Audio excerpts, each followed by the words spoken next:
ഇവിടെ ഇന്നത്തെ തെരഞ്ഞെടുപ്പ് വിധി വന്നപ്പോൾ രാഷ്ട്രീയമായി വോട്ട് വിനിയോഗിക്കുന്ന ജില്ലാ പഞ്ചായത്തുകളിൽ 7 ജില്ലാ പഞ്ചായത്തുകളിൽ LDFനാണ് ഭരണം ലഭിച്ചിട്ടുള്ളത്. യഥാർത്ഥത്തിൽ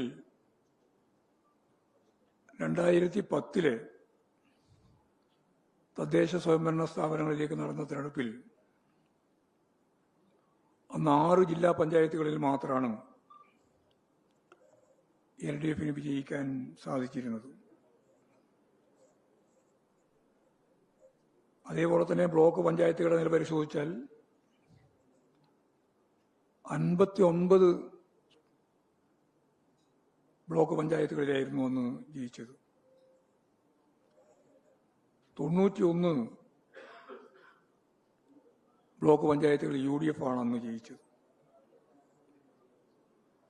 ഇപ്പോൾ LDFന് 77 ബ്ലോക്ക് പഞ്ചായത്തുകൾ നേടാനായിട്ടുണ്ട്.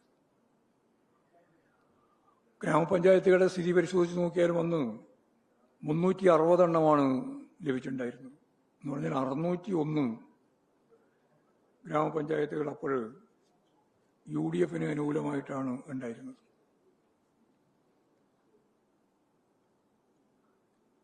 ഇപ്പോഴ്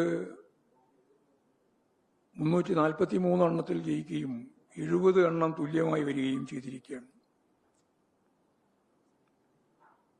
മുനിസിപ്പാലിറ്റികളുടെ സ്ഥിതിയും അന്ന് വളരെ ദയനീയമായിരുന്നു. നമുക്ക് 17 മുനിസിപ്പാലിറ്റികൾ മാത്രമേ ഉണ്ടായിരുന്നുള്ളൂ. 41 മുനിസിപ്പാലിറ്റികൾ അന്ന് UDFന് അനുകൂലമായിരുന്നു. ഇന്നിപ്പോൾ 28 മുനിസിപ്പാലിറ്റികൾ ജയിക്കാൻ നമുക്ക് സാധിച്ചിട്ടുണ്ട്.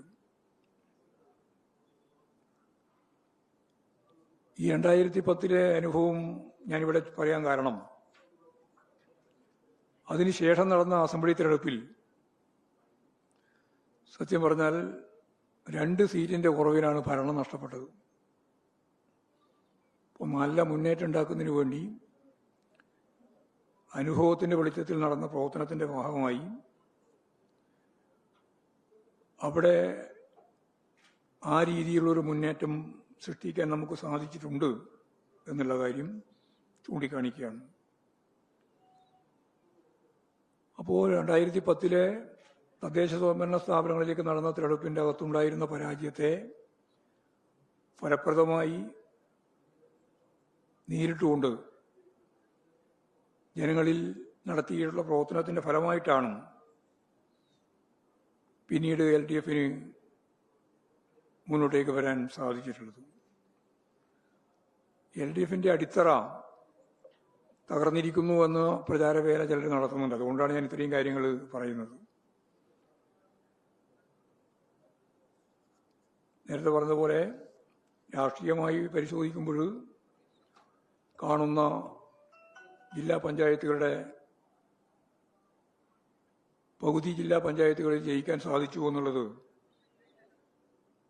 വളരെ പ്രധാനപ്പെട്ട കാര്യമാണ്. അത് ഞാൻ പറഞ്ഞത് LDF